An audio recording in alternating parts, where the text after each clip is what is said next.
Okay, so in this character discussion, I would like to make sure we know who survives, because it's not a lot of people. Hold on. Let me just, one. Uh-huh. Two. Two. It's two.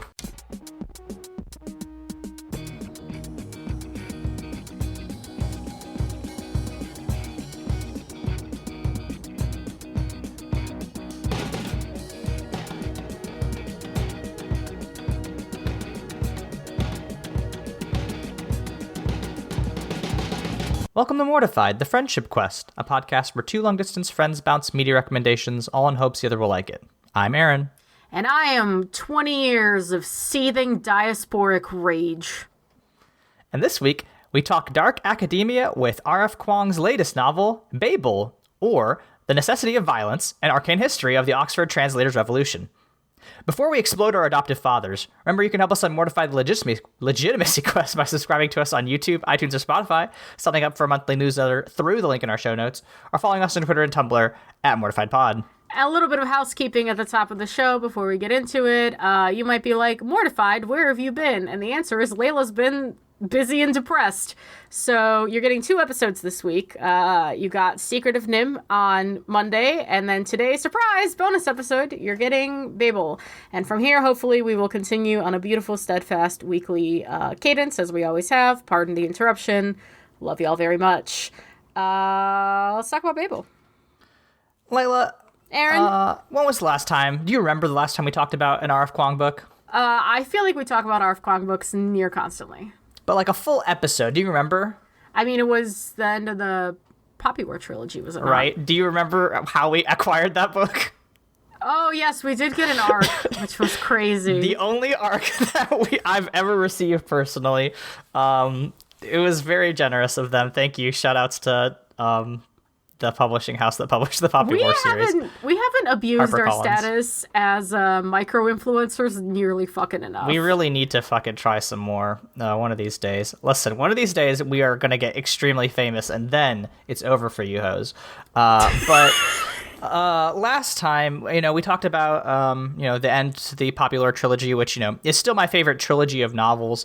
I think Babel is a very, very good book. It's certainly my favorite book I've read this year, but I think it is very clear that there's like themes and ideas that come up in Babel that were developed in the Poppy War, but also you can tell that R.F. Kuang took a little bit of time to think about what she wanted to be as a writer, and really kind of like took her style and did something new with it in Babel.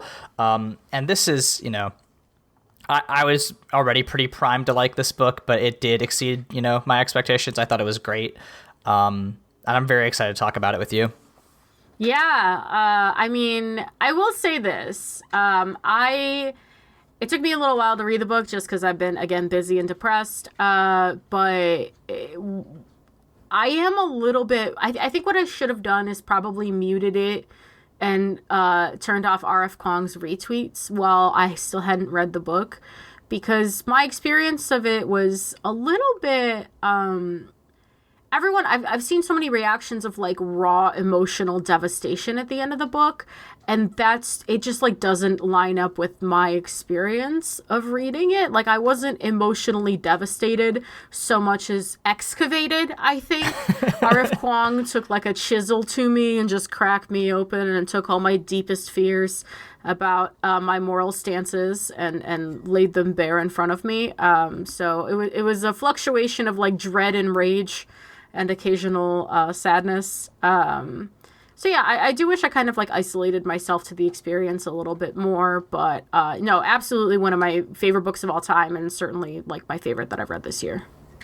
Yeah, I mean, I think that, there's one aspect of those retweets which is like, you're going to get, the author's going to retweet the most like, flattering stuff, right? Like, oh, this, ruined me. Like, R.F. Kuang literally dedicated a book by saying like you should bring a bucket for your tears, readers. So like, she likes that shit.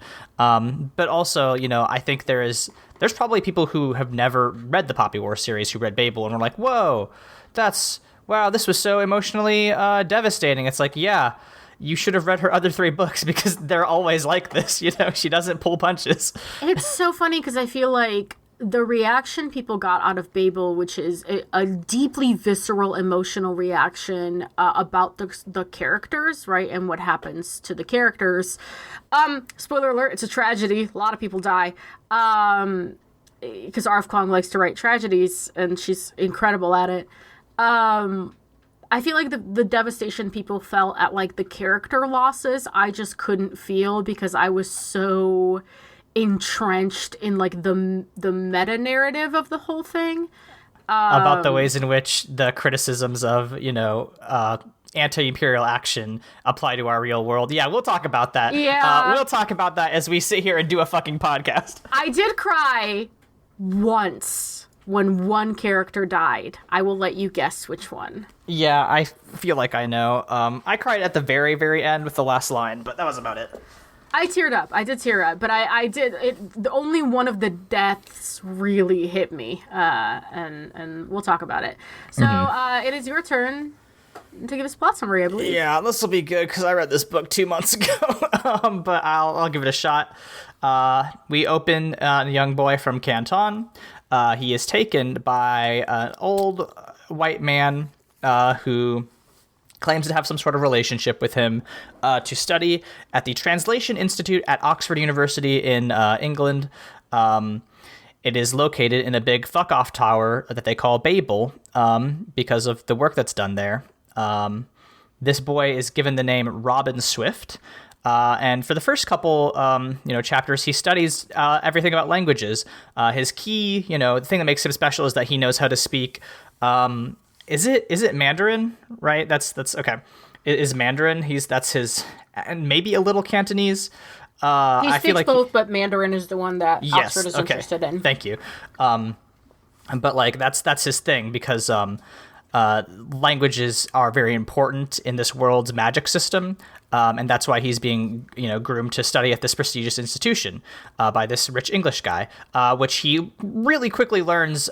He learns that the guy who's training him is a huge piece of shit, which is unfortunate. It does color the relationship a little bit. But anyway, after a couple years, he's ready to enter the institute, and he meets some friends. Robin meets Raimi, Letty, and Victoire. That's how you pronounce it, right? Victoire, yeah. Yeah, okay. Who are all going to be like on his cohort of translators. They become great friends, Sometimes in college, you get a group of 4 people together and they become really good friends. And then they all kill each other later on. But then, as he is entering the school, Robin is contacted by a man named Griffin, who is his half-brother, as it turns out, because the guy who's been raising him, Professor Lovell, is his dad. It's fucked up. Basically, he convinces Robin to help members of the Hermes Society, which is an anti-imperial society, steal silver bars from Babel. And sidebar, the way that magic works in the system is that if you inscribe 2 different words that have roughly the same translated meaning on the opposite sides of a silver bar, it gives that silver bar a magical property depending on the words and the translation used. Which is a really neat magic system we'll talk about in a bit. But then basically after, he goes through school and he starts getting more in deep with the Hermes Society, eventually things come to head between him and his dad, the professor. There's like this diplomatic mission that goes bad because Robin's just like, hey, I've been studying at this institution to help build up empire, and I'm realizing that maybe isn't such a good thing. And he talks to like this Cantonese, like essentially like a governor diplomat sort of guy. I don't remember exactly his official title, but he's, some sort of high ranking administrator. And he admits to this guy that like, well, the English are never actually going to barter with you in good faith. And that guy's like, oh, cool. And then he sets all the opium that the British were trying to get them to buy on fire.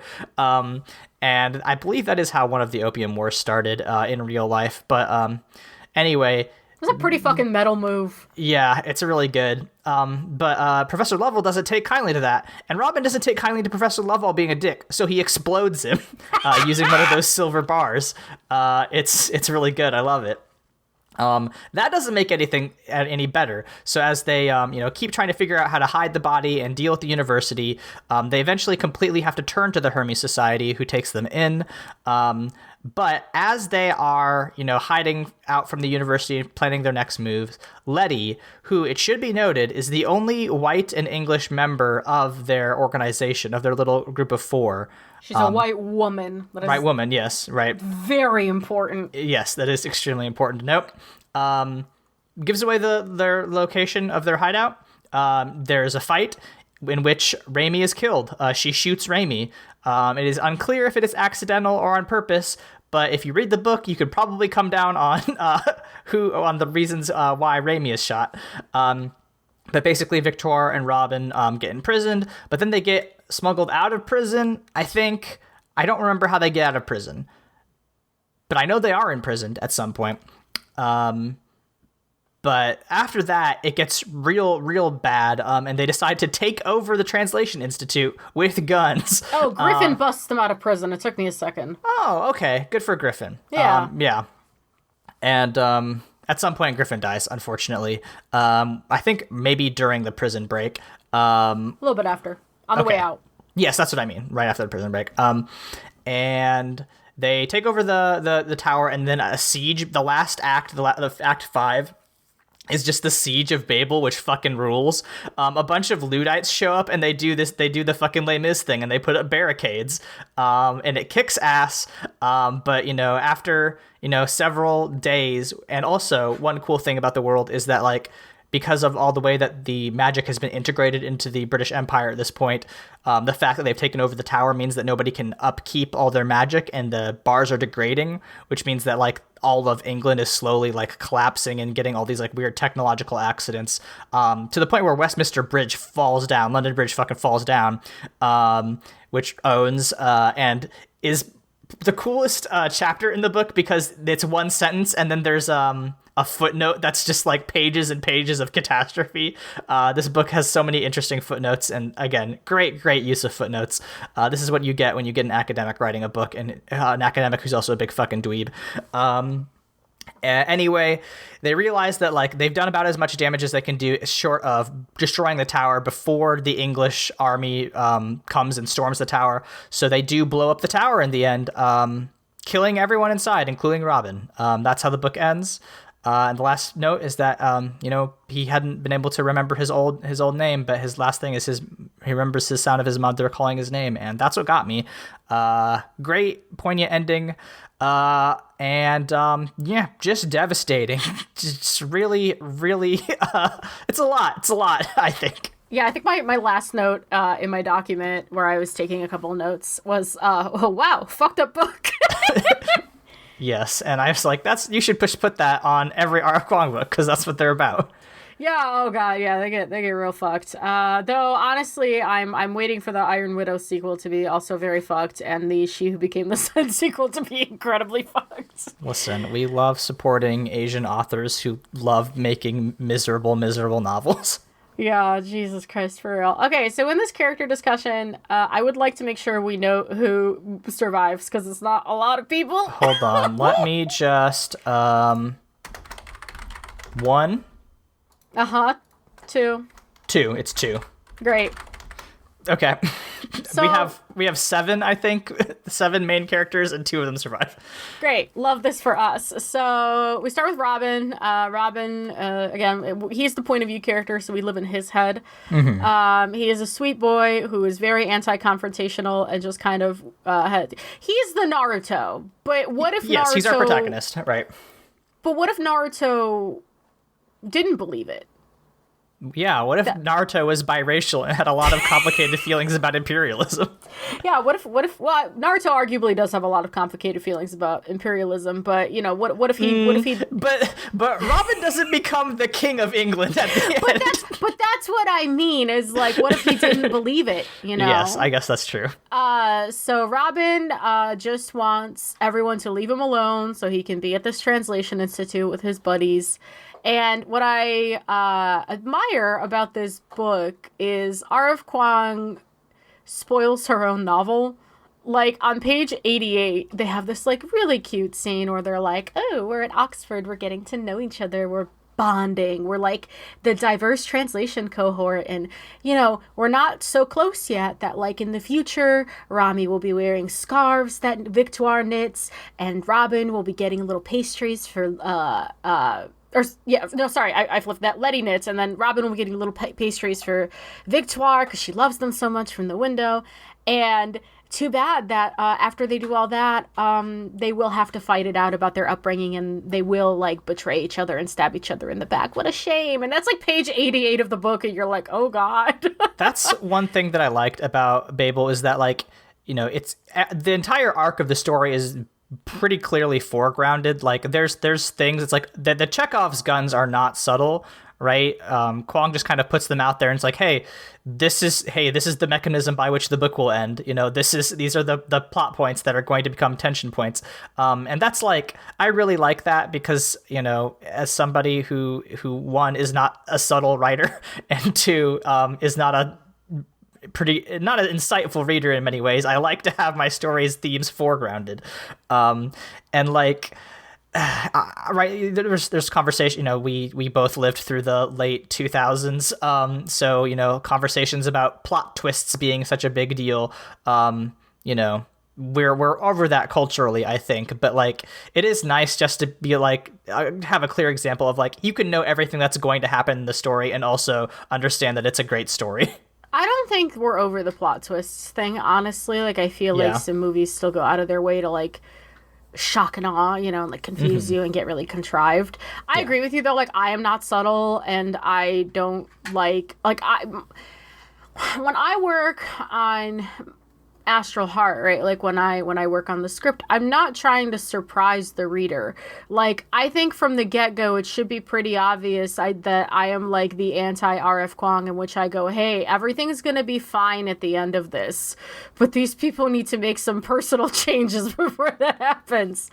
And I think it's fine to foreshadow that. But like, yeah, there's like at one point, the one professor, what's his name? The intro one.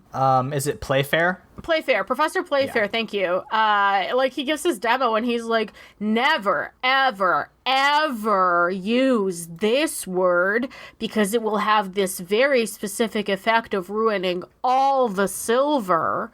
Don't do that. And then you're sitting there, you go, that's Chekhov's. I see. Chekhov's translation. That's about to happen. That's how this book ends. Oops. Yeah. So, yeah, I love that it's not subtle. And I also love that, like, so this was our like tangent talking about Robin. I think what I love about Robin is that his descent into, like, I won't call it madness, but his just descent period is so like juicy, because he kills his dad and it's all downhill from there.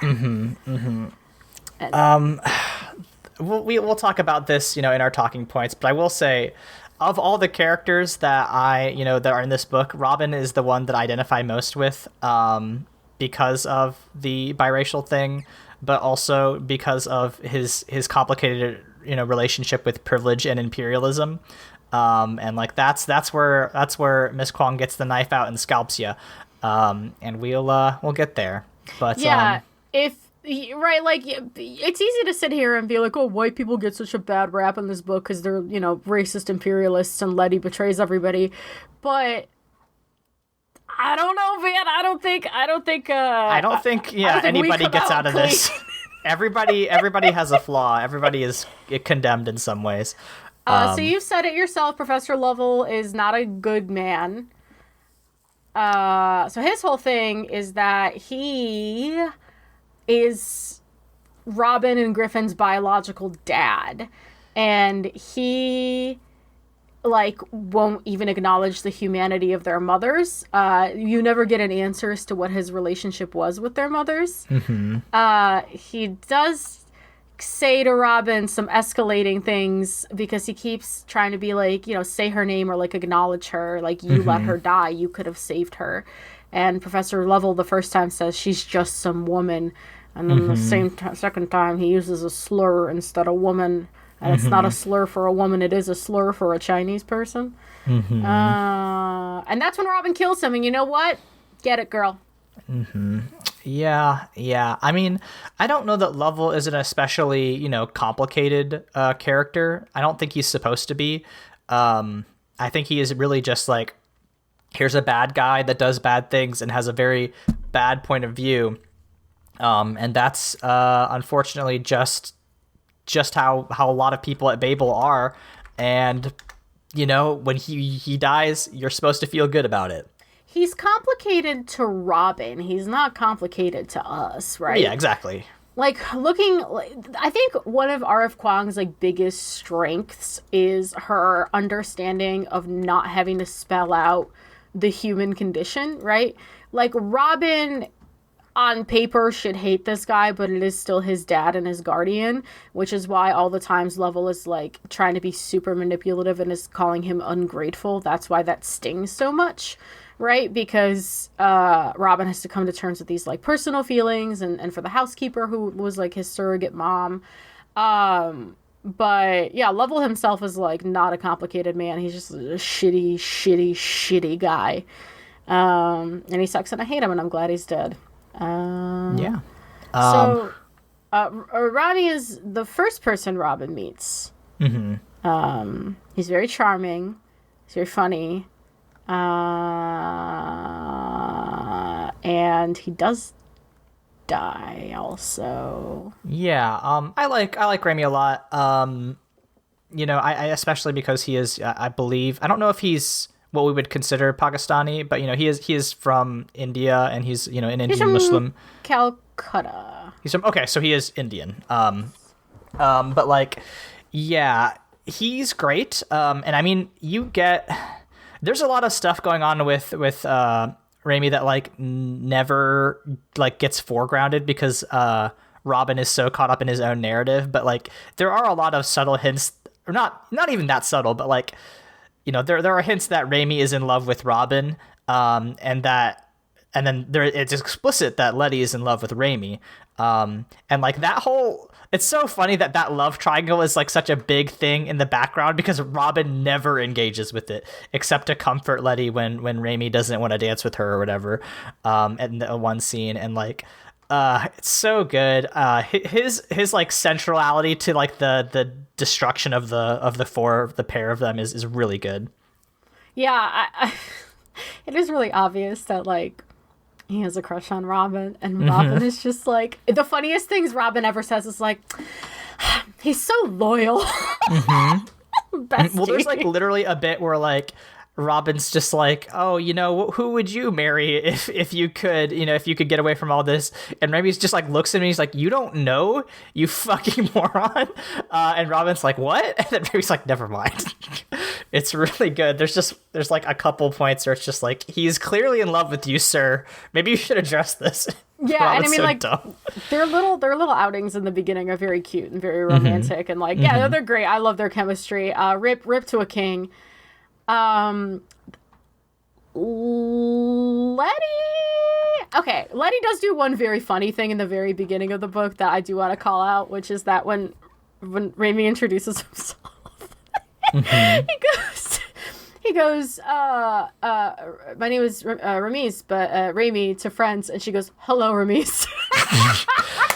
Letty rules up until the point where she doesn't, right? Letty rules up until you get Victoire's perspective, and then retroactively she doesn't. Yeah. You're going to have to bring that up when we talk about Victoire, because I don't remember it, but I do remember there's a lot going on with her. And there's a lot of, like, interesting stuff with, like, Letty's backstory that, like, we don't... So, like, we talk about how R.F. Kuang does character motivation very well, and, like... She goes out of her way to make sure that, like, you get why Letty turns at the end. Obviously, one, because she's, a white person and can't really fully engage with, the British colonial, anti-imperial project in that same way that the rest of them can. She doesn't have skin in the game in that same way.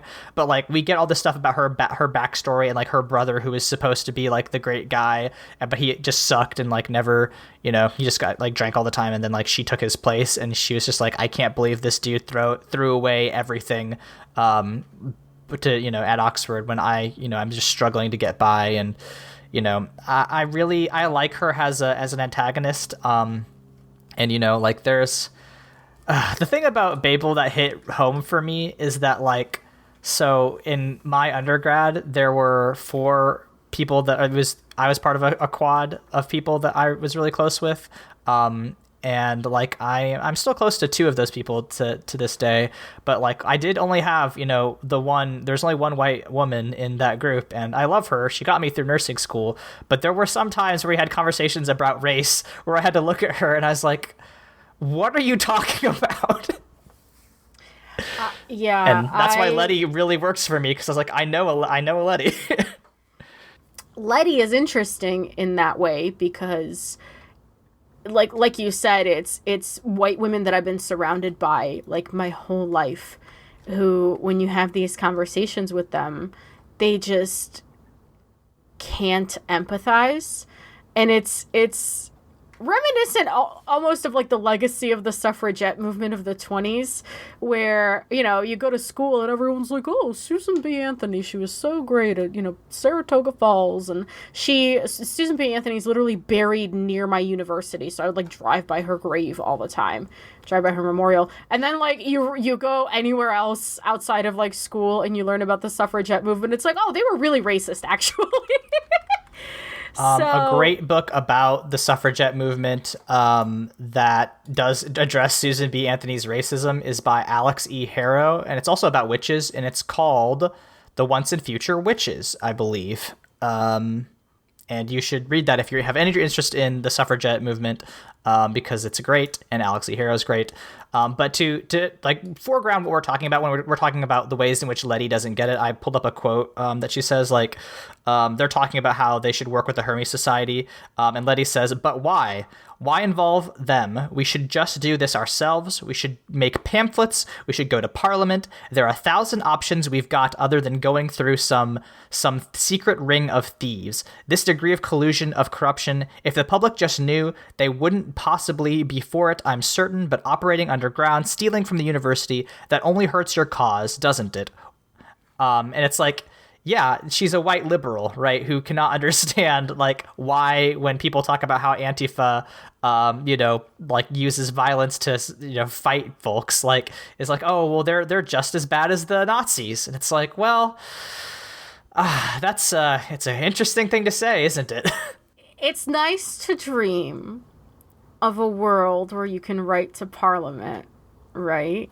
Mm-hmm. But one of the things that Babel set up really well before they got to that quote was that because of the cohort, like, traveling with a lot of people in power and like translating for them and being exposed to all these people in high places and hearing the things they say behind closed doors, like, that's not even an option, right?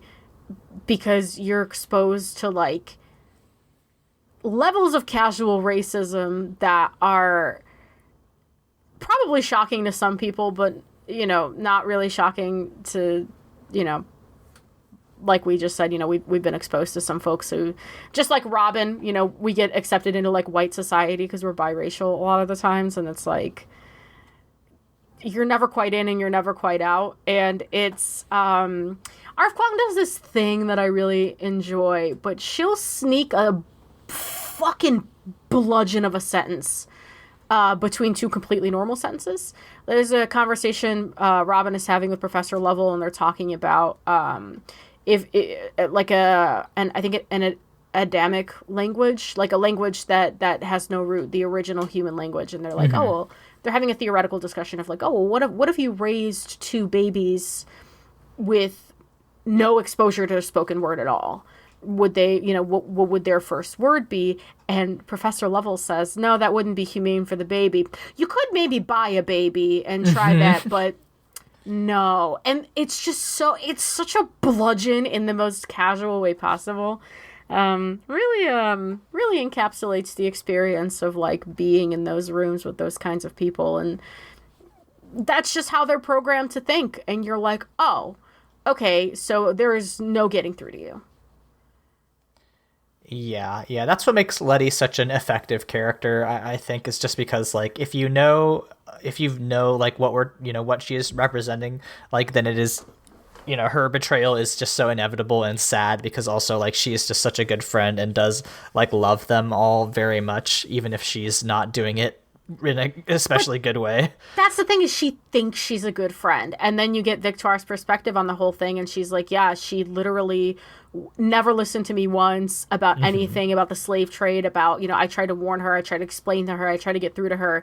And then, you know, it gets to the point where like her, Remy, and Robin are like all talking to Letty desperately on the boat when Lovell dies, and they're like, you know, this is what's going on. This is why we have to do it. This is how we feel. These are the injustices that this empire has committed. Like, these are the atrocities.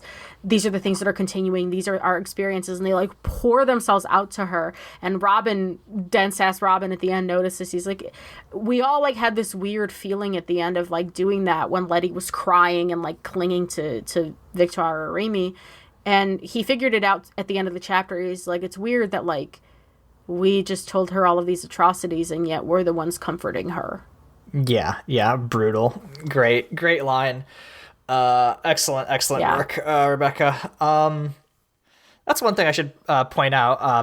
R.F. Kuang's not real name, right? Her real name is Rebecca, but that's not her birth name. She was born in China, and her parents gave her an anglicized name when she immigrated over, right?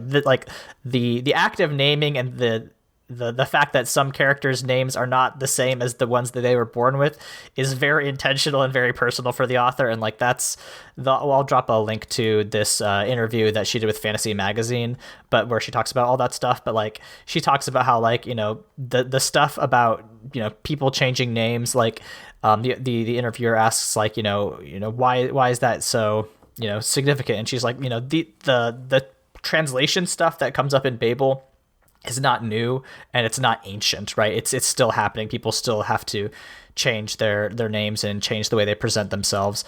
So it's like, if you haven't noticed it, it's just because you're probably part of, you know, the majority culture. And I think that's something worth noting. Yeah. I mean, like, my name's anglicized. My name is not Leyla exactly, on my right. birth certificate. And that, I mean, like, talk about a bludgeon, right? Nobody made the decision consciously. I just remember my stepdad's friend is a lawyer, and he's the one that handled most of our immigration paperwork. And I just remember standing next to him as he's like filling out these forms for me. And I couldn't read in English yet. I knew like 3 words coming over. And I just remember he like didn't even consult my mom, didn't consult my dad, didn't consult me. He just wrote down a different name on the paper, and that's it. That's been the name that I've had for 20 years. My angel Victoire broke my heart the first day of school because Anthony was asking them all about the languages that they speak, and she says French and Creole if you think that counts. Yeah, woof. There's a lot of stuff in there about how, like, they won't let her, like, there was something like she wanted to do like a paper or something in She wanted to do some Creole. West African languages, Yeah. but there was no grammatica for it. Yeah, like just completely inaccessible because this just was not interesting. It was, you know, there was no way for the Empire to profit off of that, so they just didn't study it. Yep, she had to learn Spanish instead. Yeah, I don't remember a lot about Victoire except for the fact that she makes it out. She is one of the 2 who is able to leave the tower as it is destroyed. Not for a lack of, like everybody could have, right? They all could have just surrendered or left and not destroyed the tower. But like, there's a very important and moving conversation between her and Robin at the very end where she's just like, Robin, I believe in this project 100%. You know, I do. You know, I have just as much, if not more skin in the game than you do, but I want to live. And like, that's just like, God, I don't blame you, girl. Not at all. Yeah, it's, the way that, the fact that Victoire and Robin are like the last ones left, and the way they approach, being able to survive in this world, and what survival costs, what personal survival costs, is like super interesting. I feel like it gives readers an opportunity to like make a judgment almost, right? Of what do you think is like, do you think Robin's a coward ending it all, right? Like you get to kind of make that choice. It's so difficult because like I feel like especially in these times, sometimes you hear Robin say like, yeah, I understand like conceptually the future we're dreaming of, but I just don't see it, right? And so you get to, it's one of those things where you have to ask yourself the question like, what is hope but heading towards that future anyway, even if you don't see it? I love Victoire. I would die for her. Yeah, she's great, and I'm glad that she made it out. She and Letty are the two people who survive. Letty sides with Empire, and Victoire goes on, I assume, to help other Hermes societies. Victoire gets a very epic exit. She's like riding out on a horse in the rain. It rules. Yeah, the only person who gets their glorious end, which is nice. Yeah. Next up, Griffin. Robin's extremely emo older brother. Yeah. He's your anarchist older brother that eventually tells you that voting is not as important as direct action. There's speaking of footnotes, you brought up earlier, there's just like a huge footnote about the devastation of the fucking London Bridge falling. There's a footnote right after Griffin dies. Just what a death in this book is so insane because like nobody lingers on anything. It happens so quickly. It really illustrates the devastation of guns, right? Like we read She Who Became the Sun, and we like the death of the prince in there was slow, right? Like he steps onto the sword, he has a moment afterwards. Anyone who dies by a gun in this book dies by that fucking gun. They drop. And Griffin is one of those people. He faces off against what feels like his ex-boyfriend. Yeah, there is a footnote that talks about how like they have a very long and complicated history, and it alludes that there is like so much going on between those two. And I think the one girl that turned out to be a traitor, the one white girl, that Griffin exploded with the same bar that his brother used to explode their dad. So. Griffin did explode her. And that's the thing. His footnote was so sad because it basically, it like explained how he exploded her, sure, but he didn't necessarily mean to. He acted on impulse, just like Robin did, just like Letty did. It was that moment of like tension and rage, and he didn't know what to do, and so he just said it, and he had no idea of like the consequences. And then how he kind of absorbed that violence and made it part of his character because there was no room or time for anybody to process it or to grieve or to forgive him. So he like grafted it onto his personality. I was like, that is some of the saddest shit I think I've ever read in my life. Griffin is a very sad character because like we are introduced to him as like Robin finds him like stealing from Babel one night, and Griffin asks him to do this spell that only works if you can speak Mandarin, and Robin does it, and it turns him invisible, and they're able to get away. But later Griffin reveals like he doesn't dream in Mandarin anymore. And you need to be able to dream in that language in order for the spell to work. And like that is the most heartbreaking diaspora shit. That's just like, you've been a part of away from the thing that the half of you for so long that you can't access it anymore. It is completely gone. You've lost it forever. And like that's it's really sad. Yeah, and you get the kind of internal perspective on that from Robin and his time spent with Griffin. And then you get the, like, inhuman cruelty of Lovell, like, basically using that as a variable in his weird experiment. Like, even Griffin's like, yeah, he didn't let me bake long enough. That's why he left you there longer. So, yeah. Oof, my man. Any other characters you want to... I can't think of any. I know there's like a couple cool professors, and Anthony, who is like one of the main leaders of the Hermes Society, are really cool. But like I can't remember specifics about them. Yeah, they're all fine. the various professors, and they're all very, There's also like, the one political. Luddite guy who helps defend the tower. He rules. He does rule is the thing. He brings them pillows and blankets, and he's like, these are on loan. Don't bleed them on these, back. please. But yeah, he gives me big John Brown vibes. It's like, that's cool. Yeah, they're all extremely cool. No, great characters. Do you want to take a swing at which death made me cry? Raimi. No, believe it or not. It happened so fast I was in shock. That's true. Raimi's death is not lingered on. Is it Griffin? It's Griffin. Okay, please say Griffin more. got me. It honestly was mostly through the eyes of Robin, because I felt like they were just starting to bond, and then you Yeah. get that footnote about the fact that, like, you're reminded about how young he is, basically, and how, like, scary all of this was, and how, like, all in he got and swept up. I was like, oh, this is fucking heartbreaking, actually. Like, he was robbed of a life much more than Robin was, and Robin was pretty fucking robbed of a life. Yeah, it's he's a very sad character, as we've just said.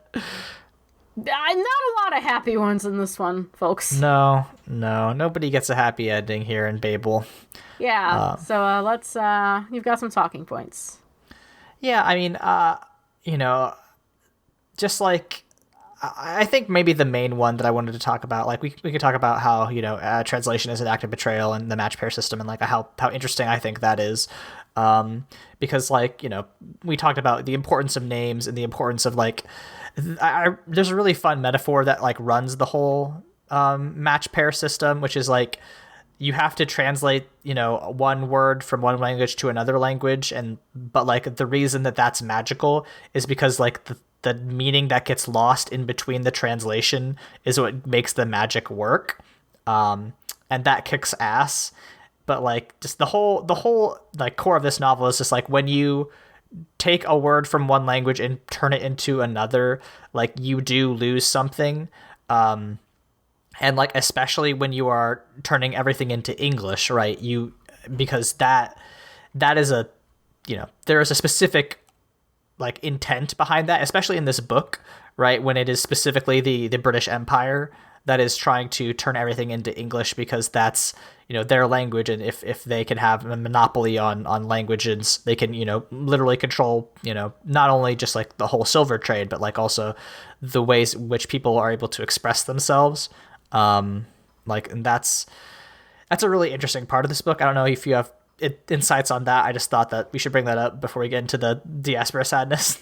Yeah, I mean, there's a bunch of talk about, like, constraining languages, and I think the whole silver monopoly is so narrow-minded, because if you think about the way it all works, but if another society or another group of people that speaks perhaps a less common language, so, like, any native tribe in the quote-unquote New World, right, in the Americas or Canada, any native tribe in, say, Australia or New Zealand or, South Asia, any of those languages that are, like, widely ignored by Babel, if anybody gets their hand on silver there and figures it out, then there's, like, so much power, because they make a big hullabaloo about, like, the fact that the Romance languages are kind of losing their potency because they're so overused.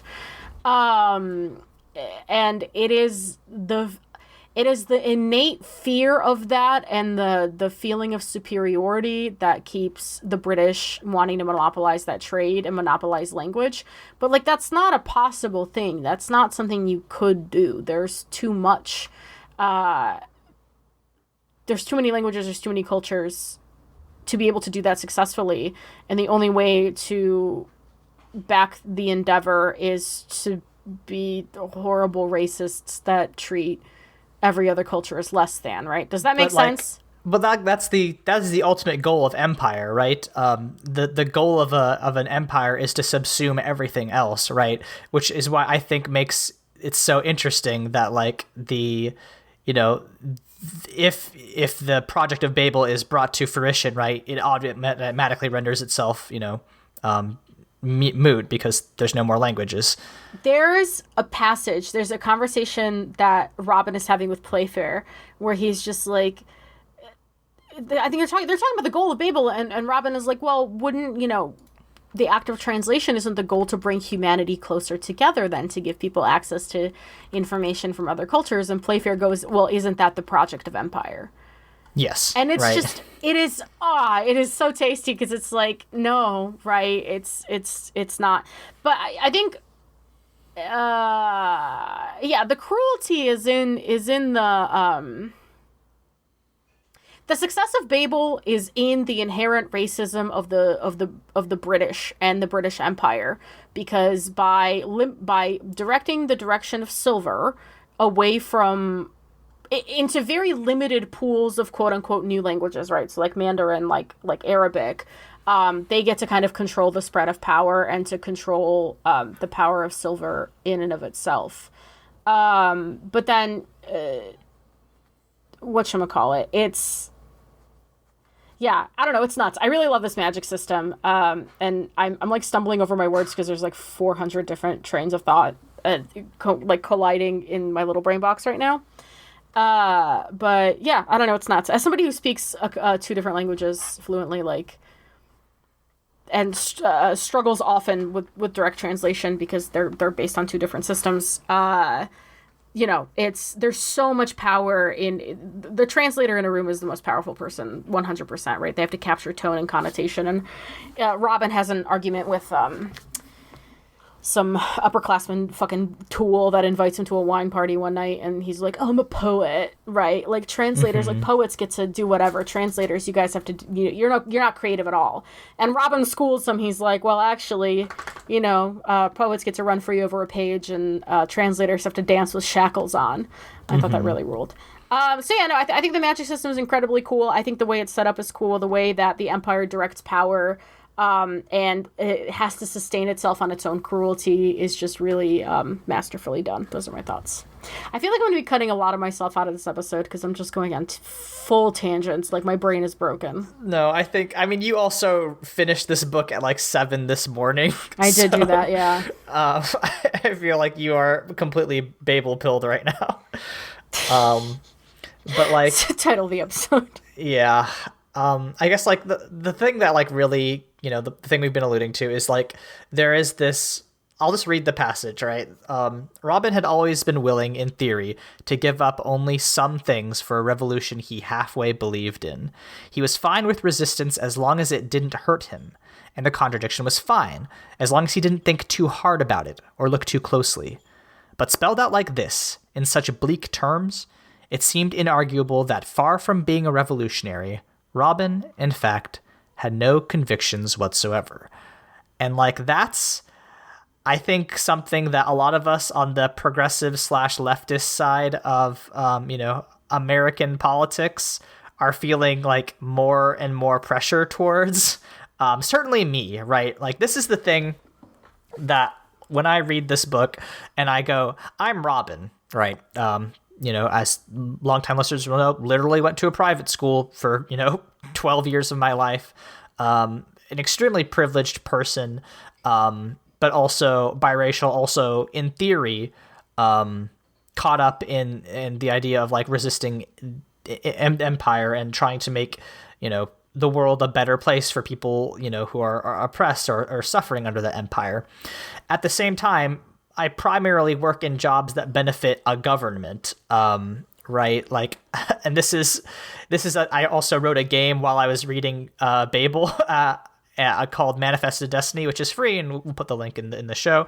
But basically, it is about the contradiction of like, your empire is crumbling, you're trying to do your best, but also your empire sucks. It's like, what do you do, right? Because there's only so much you can do if you are working within a system. And that's the argument that Babel makes, is that like at some point you have to look at yourself and say, I'm either going to perpetuate the system or I am going to die destroying it. Or at least maybe not die, but try to resist it forever. And that's going to come with some trade-offs. And like, that's a hard thing for me to do because like I've lived a pretty good life my whole life, and I don't want to give any of that up if at all possible. Yeah, I mean, like, it's hard to give up creature comforts, right? No, and I think that's what we meant in the beginning about like people like Robin, people like us get pretty scalped in this fucking novel because like being a biracial person, like, if you don't hear my last and middle name, I could pass as a exotic white lady, like white Italian kind of thing. I get mistaken for Italian a lot. Sometimes Hawaiian, which is a weird one. I don't look Hawaiian whatsoever. But, white people, we all fucking look the same to them. Yeah, it's living in times like this, especially, like, the size of empire, the size of the American Empire, the British Empire, the French Empire, Portuguese Empire, fucking Canadian Empire, for fuck's sake, is so massive and oversized, and you start to kind of, I think, at least as I get older, start to understand the contrast between the individual and the machine, and the sense of helplessness that evokes makes it so much easier to just turn the other cheek, right? Yeah, so not a comfortable book to be reading. There's a Linkin Park album that has a quote. I'm gonna see if I can find it. There is a speech in a Linkin Park album that comes from Mario Savo, and it basically, here's, like, he talks about the ways in which, you when you are a worker, when you are somebody subject to empire, and you are living under the conditions that make you, that make you a part of the machine of empire. He says, there comes a time when the operation of the machine becomes so odious, makes you so sick at heart, that you can't take part. You can't even passively take part. And you've got to put your bodies upon the gears and upon the wheels, upon the levers, upon all the apparatus, and you've got to make it stop.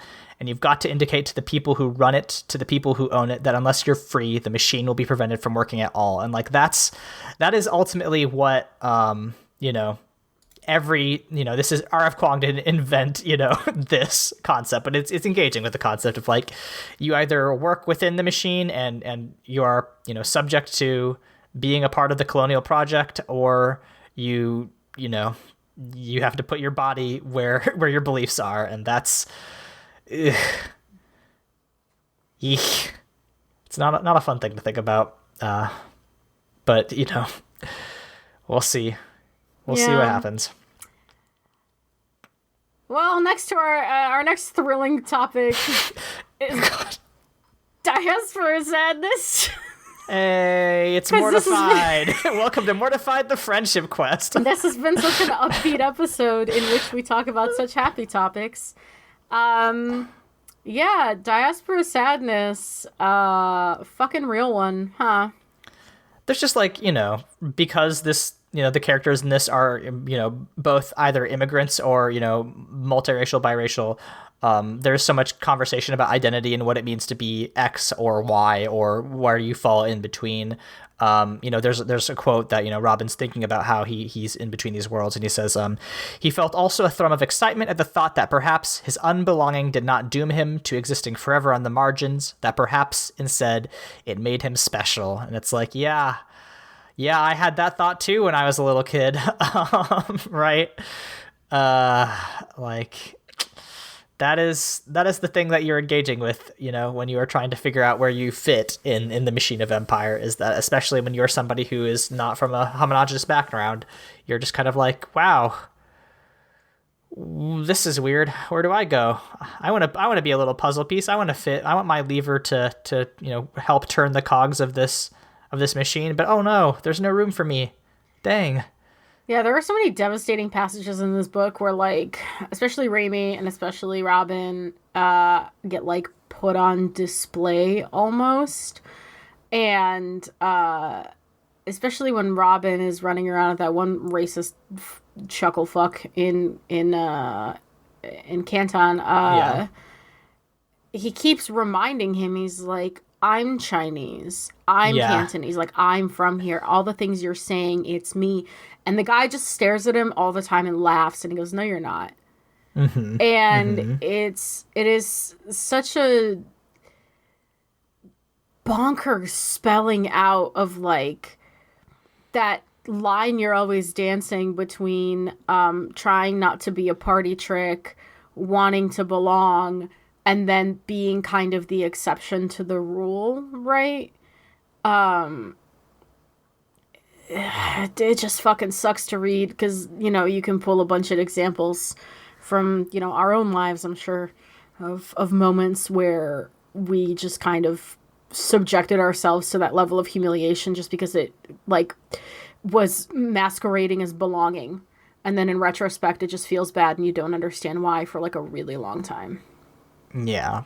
Yeah, and then there's a thread where Robin is, you know, having a panic attack, and he's like thinking, and like he is spiraling in his thoughts about the ways in which he belongs to a racist culture, and he's talking about this part in Gulliver's Travels, and he says, and Gulliver gets so used to living with his Houyhnhnm master, he gets so convinced of Houyhnhnm's superiority that when he gets home, he's horrified by his fellow humans. He thinks they're imbeciles.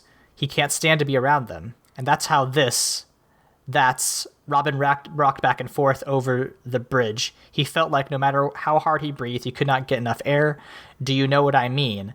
And like that's a thing that comes up in the other novels, the Poppy War trilogy, because Rin also has this feeling that like when she's dealing with English people, or they're not English but they are English, like she has, and then even then, like at the very end of The Burning God, where she's just like, ugh, I can't believe these stupid people that I rule over, you know, don't understand what I'm trying to do here. When she also turns into an imperialist, right?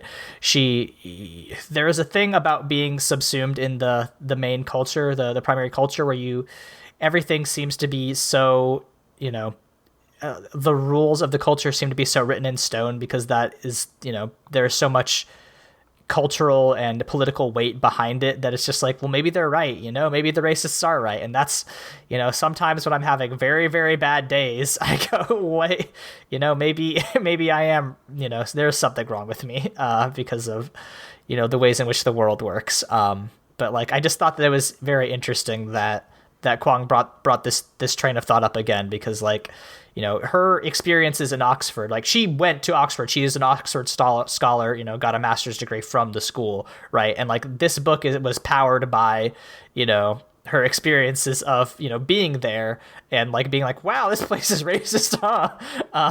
And like, you know, obviously a different kind of racism, but still, like you don't write a fucking 200,000 word book and don't have things to base it on.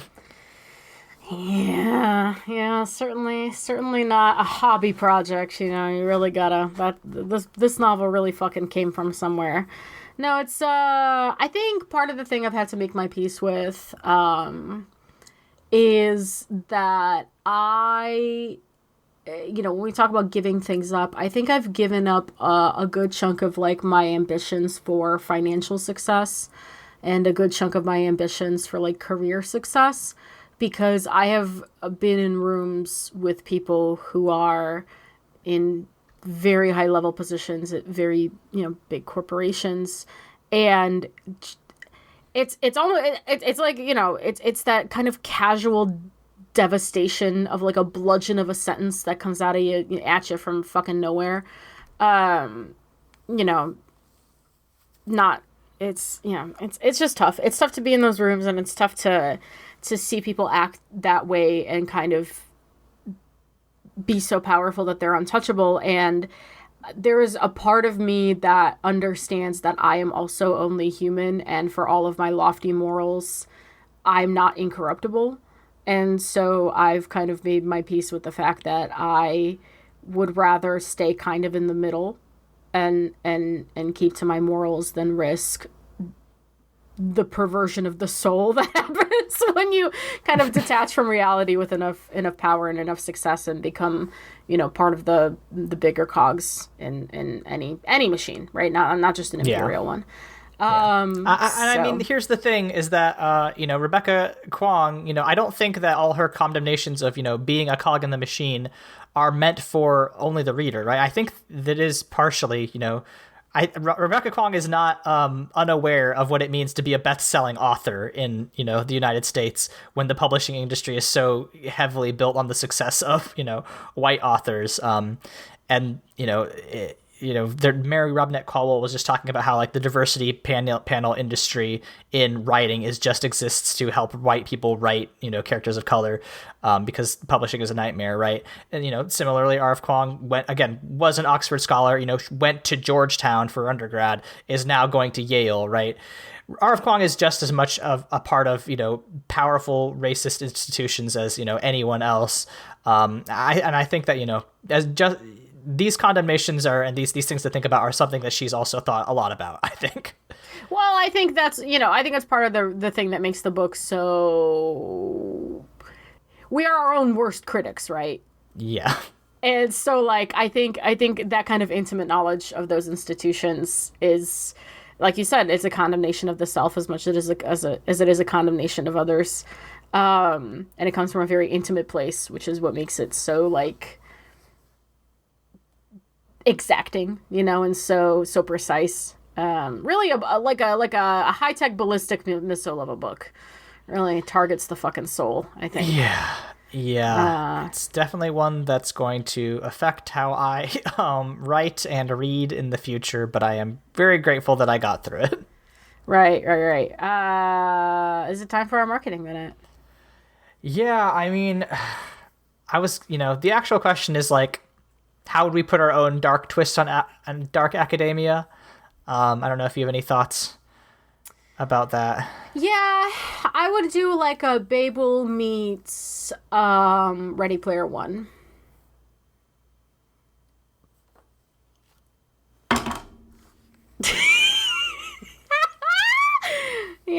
I just want to do like a deeply self-aware condemnation of nerd and nostalgia culture through the lens of dark academia. Like a cyberpunk memologist, who's just excavating the ruins of our modern culture. So in this, your characters they'd be what, internet archivists? They would be memologists. Okay, and they'd be studying the history of the internet and internet memes. Not even just yeah, you're right though. Like media archivists, right? We're talking people who like maybe even specialize in lost media, or like, I don't know, find some like random janky like unauthorized translations on VHS or something. People who have to kind of reassemble the bonkers fucking culture we've crafted. Yeah, I want to, Okay, I'm coming around on this. It's just the phrase Babel and Ready Player One I am actually literally crying. Ready Player Babel. Yeah, I didn't like that very much. But now that you've explained it, I'm coming around.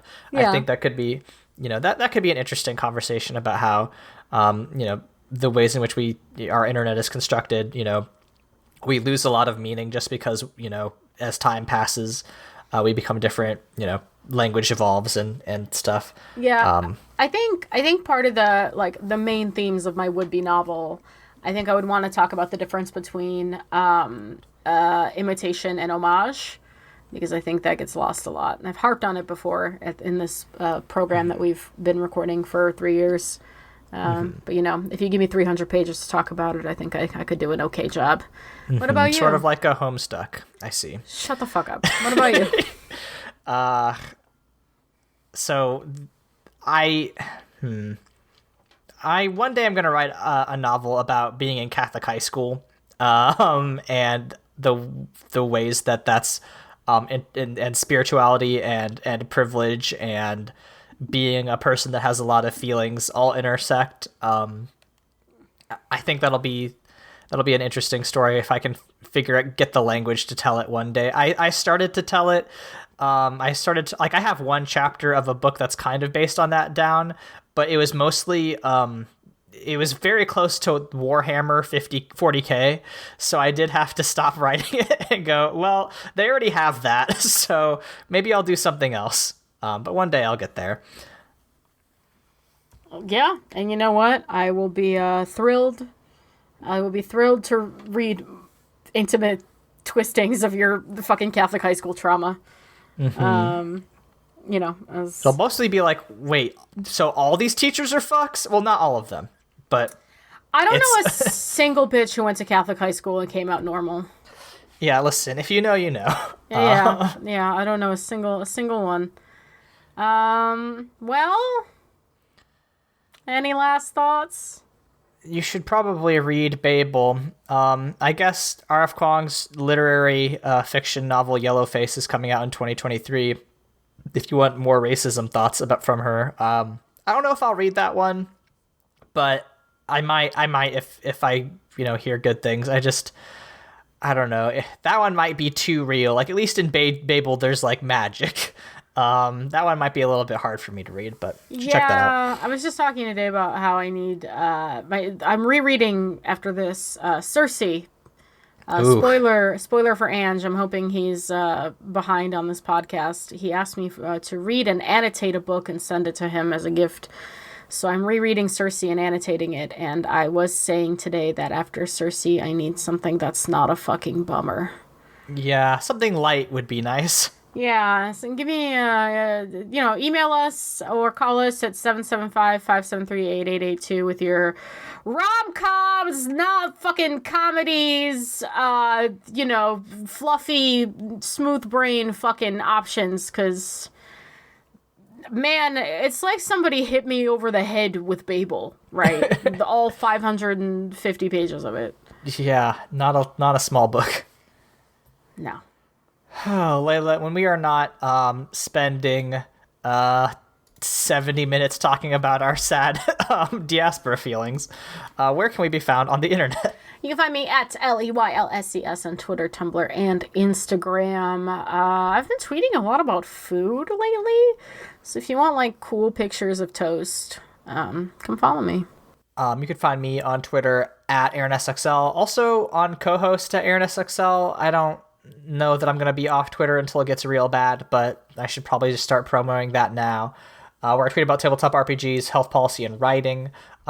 If you liked our conversation about the Bird King, I'm also going to have a YouTube video out probably at the end of this week, talking about a map-making RPG and the ways in which the Bird King talks about maps. And listen, if you got this far and you liked hearing my thoughts about imperialism and the ways in which empire shapes the world, you're going to like that YouTube video. That's at AA Voigt on YouTube. I do another podcast with my friends Michael and Josh. That's at The Bible Boys. We should have an episode up about the Blair Witch Project, hopefully this week. So please check that out. Our theme song is Obsolete by Keshko from the album Filmmakers Reference Kit Volume 2. You can find more of their music at keshko.bandcamp.com. Leyla, how shall we close out this episode? Well, Aaron, I've never met an Englishman that I trusted to do the right thing out of sympathy. We'll see you all next week.